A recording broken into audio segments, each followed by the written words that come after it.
Assalamu alaikum everyone. Welcome to the 9th episode in our series about the existence of God. The concept we will be discussing today is predestination and free will, final episode. In our previous video, we saw from the story of Bahlul that humans have a large degree of free will, and Allah does not dictate or make us forcibly perform any actions. For if everything was predestined by God, then that would mean that humans have no control over their actions. This would mean that we couldn't choose and act our own will, as everything would have already been decided for us by God. If that were the case, then God could not judge us because our mistakes would not be our own, and that would be unjust. And we all know that God is Al-Adil, the just.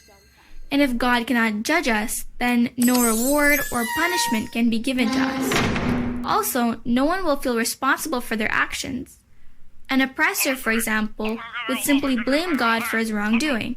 So if everything was already predestined for us, then there would be no point in us living, because in the end, no one would be judged, rewarded, or punished. Life would have no purpose, and the hereafter would be unnecessary.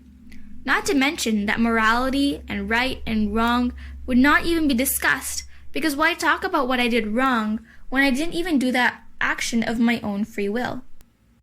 If everything is not predestined, then does that mean that we have the totality of free will? Not quite.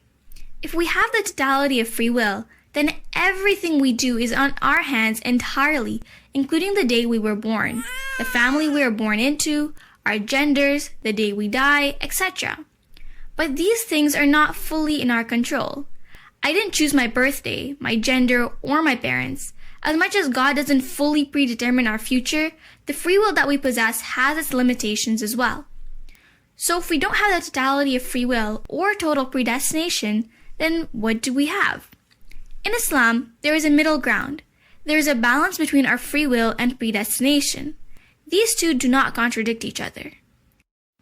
However, before we explain this, we need to establish that Allah is the ruler over the entire universe and everything is dependent on Him. Without Him, nothing would exist, no free will, and no predestination. This dependence can be compared to the electricity required for all electric devices. If electricity is gone or a connection to the source is cut, the device becomes useless. Similarly, Allah is the source of our continued existence. Everyone is connected to God, Muslims and non-Muslims alike. Whether we choose to believe in Him or not, He is our source. Imagine our life is like a car. Every person has their own car which requires fuel to run. This is our time in this life that Allah has given us and cannot be replenished. Once the fuel runs out, the car cannot move anymore. However, we can choose where and how to drive, which road to take, our behavior while driving, etc. We have free will while driving, and that is what we are tested on. There are some things a car cannot do, like drive on water, fly, or drive anywhere the road hasn't been made, which are the predestined rules of the car. The freedom of the driver is limited to what the car can do, and ultimately to the fuel, as without the fuel, he or she would not be able to do anything. The same way in life, we have free will.